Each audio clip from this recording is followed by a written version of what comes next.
This summer, Instacart presents famous summer flavors coming to your front door. Or pool. Or hotel. Your grocery delivery has arrived, sir. That was faster than room service. No violins in the lobby. Oh, seriously?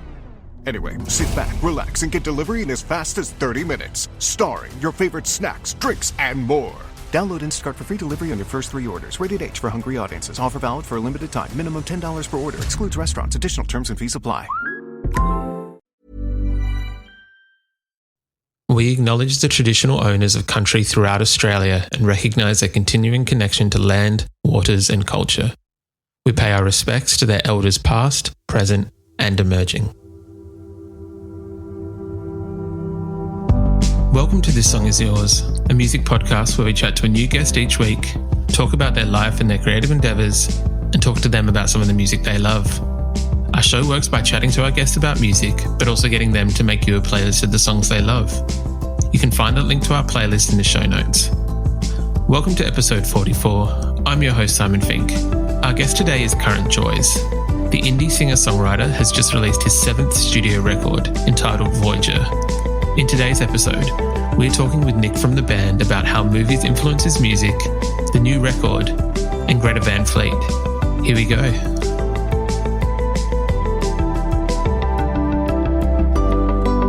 Our guest today is the frontman for indie band Current Joys. They've recently released their 7th studio record, Voyagers, and are celebrating with a live stream for the new record entitled The Phantom of the Highland Park Ebell. Please welcome to This Song Is Yours, Nick Rattigan from Current Joys. Good afternoon, I believe, from where you are. Yes, almost evening. Almost evening. Where do you join us from this morning? Or today, Nick? Yeah, Los Angeles, California. Oh, beautiful. What's it like there today? You know, it was dreary this morning, but the skies have cleared. It's a beautiful sunny day. It looks relatively sunny in the visual I'm getting, like a bit of sun. You're in my studio with a lot of windows. Yeah, it looks incredible, actually. It looks gorgeous. Is a piano or a keyboard behind you? There's a piano right here. Oh, wow, it's on too. You'll get some of that. Yeah, it's my little studio space. Congratulations on Voyagers. It is the new record that has been out for a few days now. I heard that this record kind of started to take shape when you moved from New York to Los Angeles. Is that correct? Yeah, it's funny. It's funny to think about because that was like 5 years ago now. But yeah, I guess that's when it did start coming together.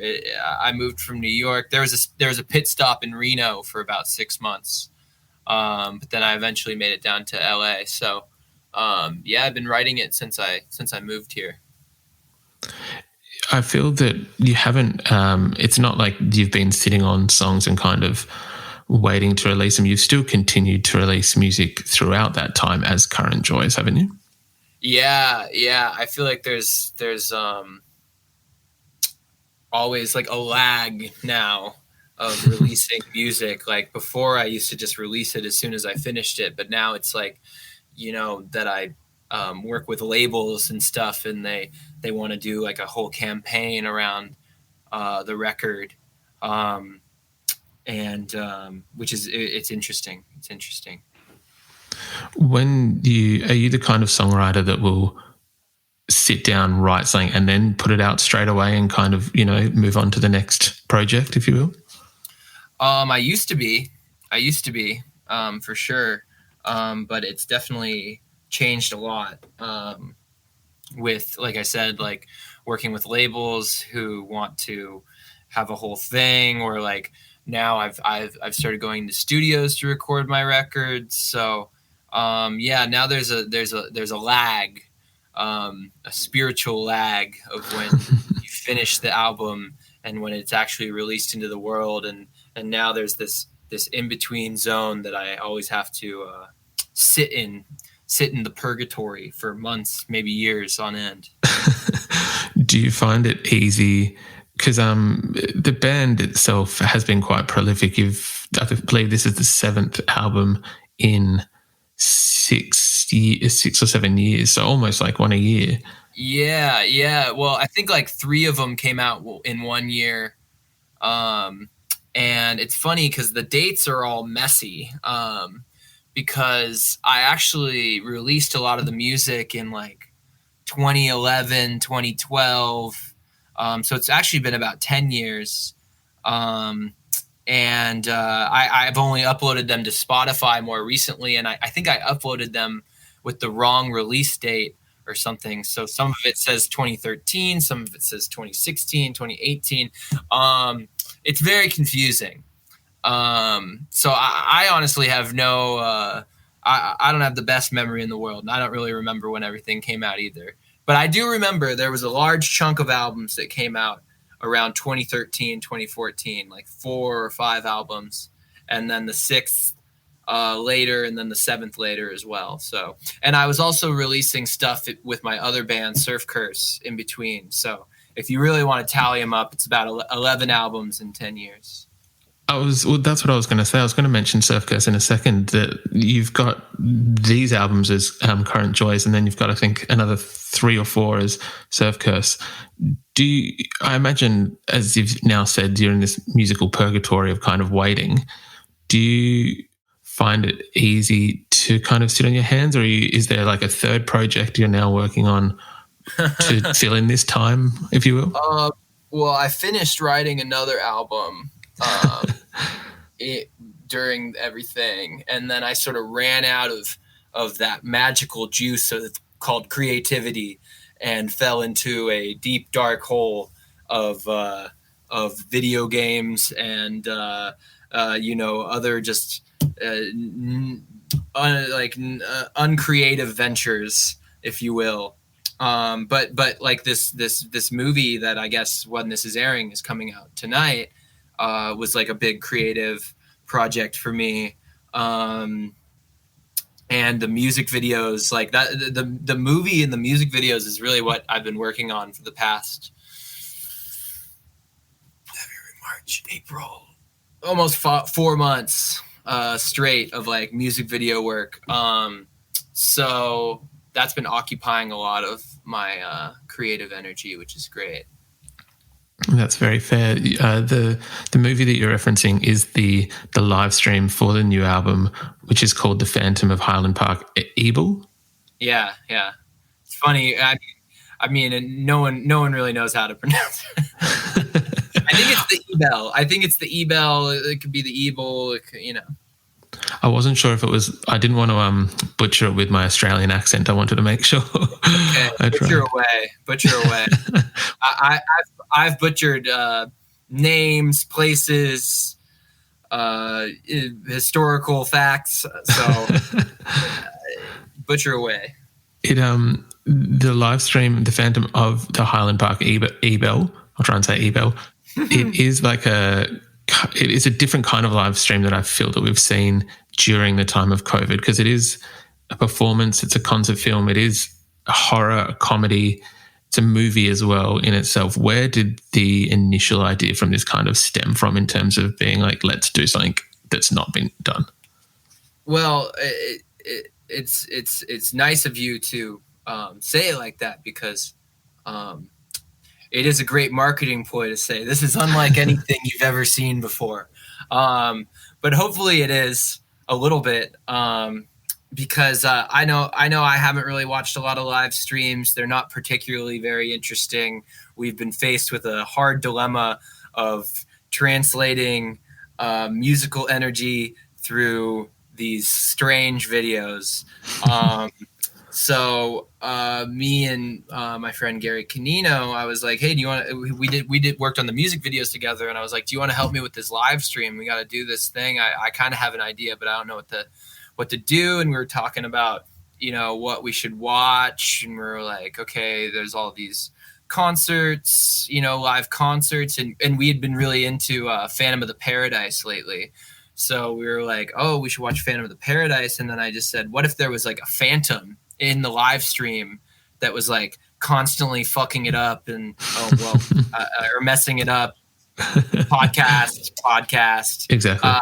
constantly like sabotaging the thing. And I was like, Jacob, who's in Surf Curse, should be the Phantom because he's a fantastic theatrical actor. Sometimes we call him Lon Chaney. He's like, he's our Lon Chaney because he just goes over the top. Yeah, and then we just started riffing on like ideas. We took this very basic concept. I found a theater and we were like, okay, this is going to be like sort of a concept where we are like rehearsing for something because we're performing in an empty theater and there needs to be like a reason. Like we're rehearsing for a big show and there's this like director, and then the Phantom thing came into it and it like all clicked. And then even while we were shooting, we were like, oh, now we need to film like the backstory for the Phantom. And then when I was editing it, I was like, oh, I need to make like a score. Like we need to have the Phantom theme and like all this stuff. So, yeah. And I've been editing it for like a month and a half. I finally finished it like 2 days ago. So I feel very, achieved, if you will. Yeah, no, of course. I can imagine. Yeah, very exciting. When you are sitting down, because you are quite a big fan of movies yourself, to my knowledge, and that you get quite a lot of inspiration from movies as well. What is it about film that inspires you? Is it the plot? Is it the kind of vibe? Is it a combination? The visual? Well, I think films are really just like a projection of ourselves. Like, so when you're watching a movie, like a movie fulfills you because you're seeing something on the screen that you want to see in yourself, and that's why like, blockbusters are such a thing, or like, because they touch like a cultural nerve. So I think it gets really interesting when you see something on screen that like is maybe not something you want to see in yourself, but something that you recognize in yourself. And maybe it's a bad part of yourself, or like maybe it's a part of life, or it's a part of experiencing what it means to be human. And I think those things, like just the experience of all this projection and is doing something to your soul, and you get all worked up, And so then when I go to write, music or anything, I feel like it's just, again, just projected through this different medium, whatever experience I just lived through. This thing that's coming to mind right now is a very non sequitur, but it made me think of it. Is I was listening to this podcast years ago about like empathetical gaming, and it was like these game designers that we're designing games for people who might lack a certain empathy, like sociopathic or narcissistic people, and they play this game to sort of get an understanding for what it's like to be more human. Like this is a real thing that people have designed, and I think about that a lot. And I also think about that in the relation with movies, because you're just literally empathetically living through like a character's experience, but it's also in a way your own. So I think it's much harder to explain, and it's much like deeper. My love for movies is just this, the way I consume it, or the way you experience it is so tangible for the soul. Yeah. That you've literally gone through something that has moved you in so many ways, and you've literally just been like sitting on a couch eating candy. It's almost unexplainable. Yeah. Yes, I can definitely kind of understand what you're trying to say in terms of that. It allows you. Yeah. When you are, so say you've been inspired by film and things like that, when you are writing, is it a visual thing at all for you when, I don't know if I'm asking this correctly, but like when you are writing a song, do you visually see the song as well at the same time? Not like synesthesia, but more. Yeah. when I write a song, I like to find some sort of like visual cue. Like a lot of the time, like I just worked on something and it was very. This season, Instacart has your back to school. As in, they've got your back to school lunch favorites like snack packs and fresh fruit. And they've got your back to school supplies like backpacks, binders, and pencils. And they've got your back when your kid casually tells you they have a huge school project due tomorrow. Let's face it, we were all that kid. So first, call your parents to say I'm sorry, and then download the Instacart app to get delivery in as fast as 30 minutes all school year long. Get a $0 delivery fee with your first 3 orders while supplies last. Minimum $10 an order. Additional terms apply. My dad works in B2B marketing. He came by my school for career day and said he was a big ROAS man. Then he told everyone how much he loved calculating his return on ad spend. My friends still laugh at me to this day. Not everyone gets B2B, but with LinkedIn, you'll be able to reach people who do. Get a $100 credit on your next ad campaign. Go to linkedin.com/results to claim your credit. That's linkedin.com/results. Terms and conditions apply. LinkedIn, the place to be, to be. Related to the Sugarland Express, which is this, or at least when I was writing the song, I was like, this makes me feel like this movie, the Sugarland Express, which is like one of Spielberg's early movies, you know, Goldie Hawn. It's like this road movie. And while I was writing the song, I just kept playing the trailer over and over again, and like trying to capture that spirit of like, you know, sort of this Bonnie and Clyde-esque, like, but Spielberg emotional catharsis story with this song. So maybe I don't visualize. I kind of cheat, if you will. I cheat because I find the YouTube clip and I watch it over and over again, and that's how I get the visualization of like the tone of the song. Yeah, no, I think that definitely makes sense. I think that if you can, it's almost like harnessing a vibe, if you will. Yeah. The new record Voyager, it does, as you mentioned before, you kind of changed from more like home studio recordings to being in an actual studio, and it does, you can almost hear it in some of the songs. There's, I think like Amateur has like these gorgeous orchestral parts, and it almost sounds more cinematic in a way. Was that the intention when going in, or just as a lover of movies, it just kind of organically happened? Yeah, I think it might have organically happened, but it's funny because I was just talking about Spielberg movies, that when I was, you know, working with Eliza Bagg, I was like, you know, it should be like Spielberg strings, you know, it should be like this Spielberg style, which is like, you know, this sort of Hollywood catharsis, if you will, like this emotional nostalgia. So maybe just by transaction, yeah. But I don't think it was the goal coming in to it all. Like, I'm going to make this more cinematic. It just sort of happened, you know. Yeah.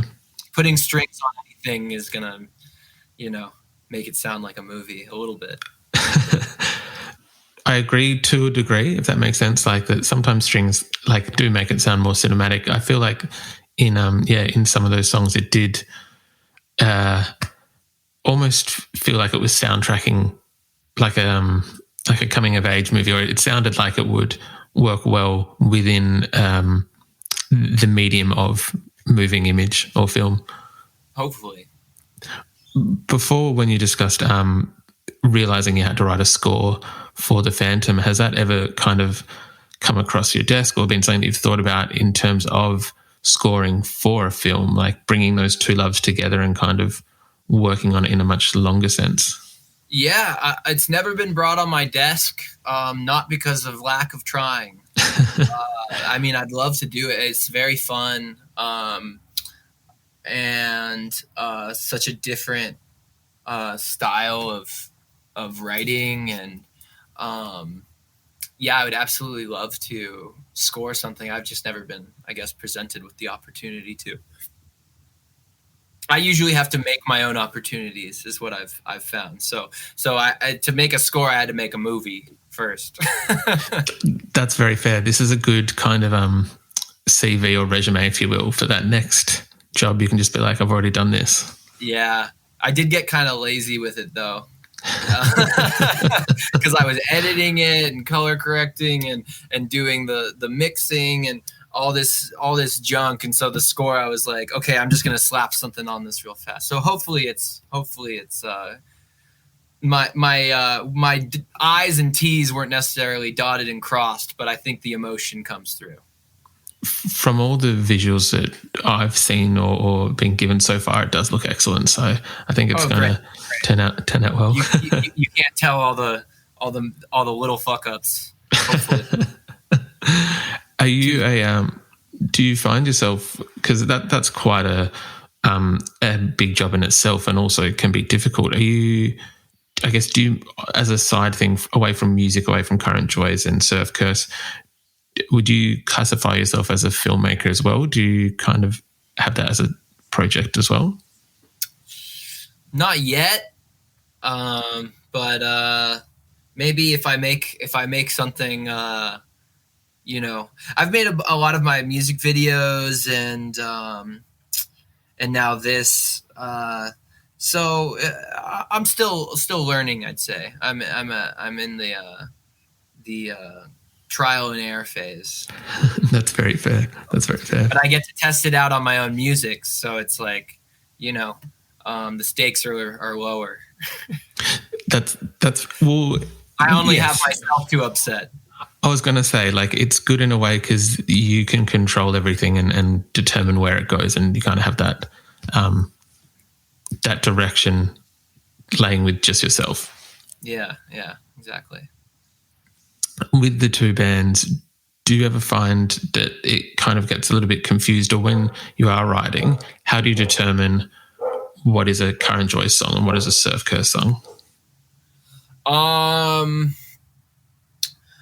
I mean, I can kind of feel it in the energy and the style.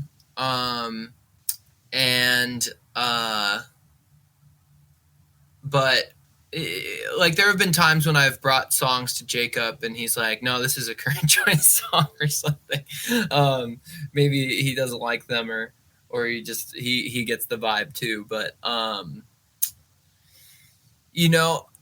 I said this the other day, I feel like there's sort of like a divine timing to the records. Like, normally when I'm finishing up a Current Joys record or like need a break from it, like a Surf Curse record will come in to play, so there's always sort of like a divine timing to the way that it all fits together. God is organizing my planner for the tour, if you will. And some cosmetic divinity happens, really. But there have been Current Joys songs that become Surf Curse songs. I think I mostly write for Current Joys. Like, it's just like what I'm writing for myself. And then there are certain songs that we pick out and like, oh, this could turn into a Surf Curse thing, or. Definitely. Could we expect a Surf Curse film at any point with the lessons that have been learned this time around? Could we apply it for the next Surf Curse record? I don't know. I don't know if we really made this one because we had to. It was like we can't have a release show. Like, all right, everyone's doing these live streams. Like, all right, let's do this thing.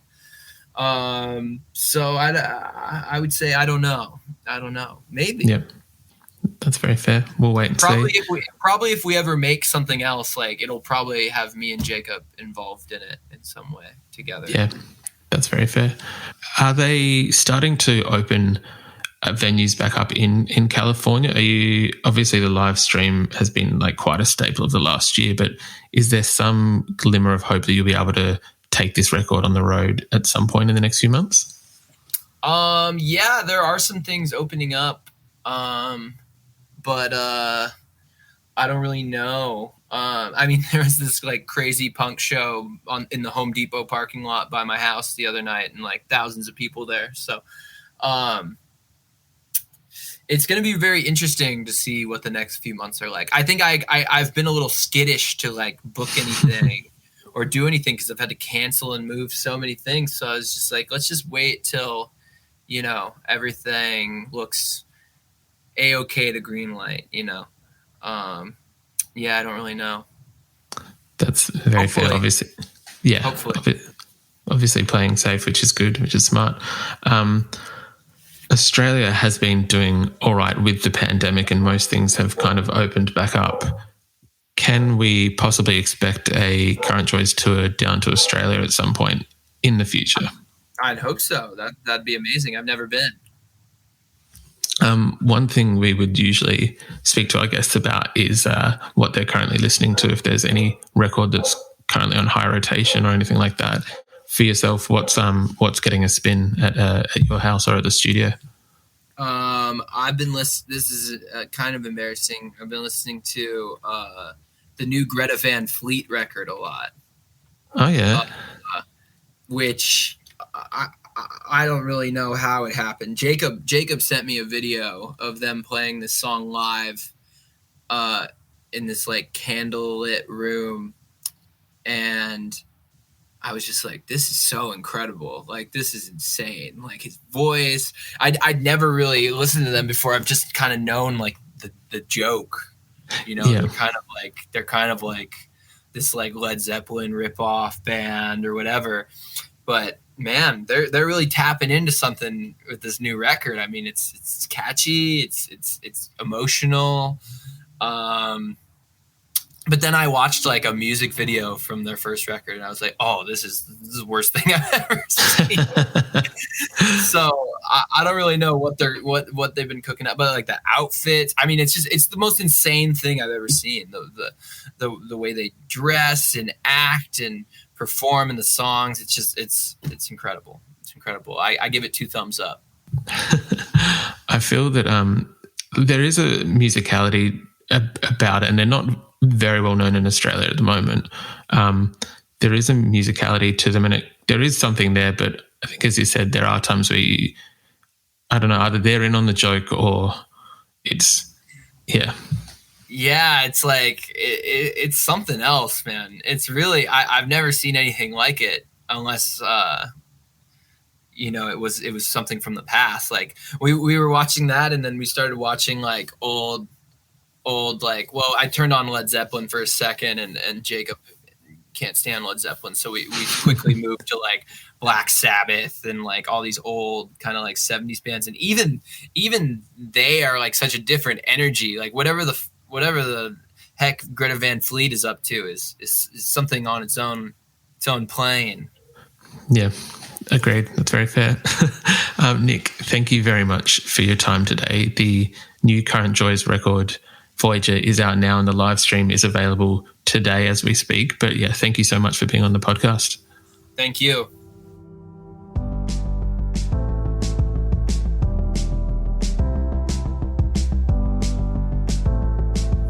And that's our show. A massive thank you to Nick Rattigan for his time. The album Voyager is out now, and their live stream, The Phantom of the Highland Park Ebell, is available today. We've left links in the show notes if you want to buy tickets or a copy of the record. We also want to give a huge shout out to Stacey at Daydream Nation for helping out with today's interview. You can find a link to our Spotify playlist in the show notes, where you'll be able to listen to all of our guests' picks. If you like this show, please subscribe wherever you get your pods and stay up to date when new episodes are released.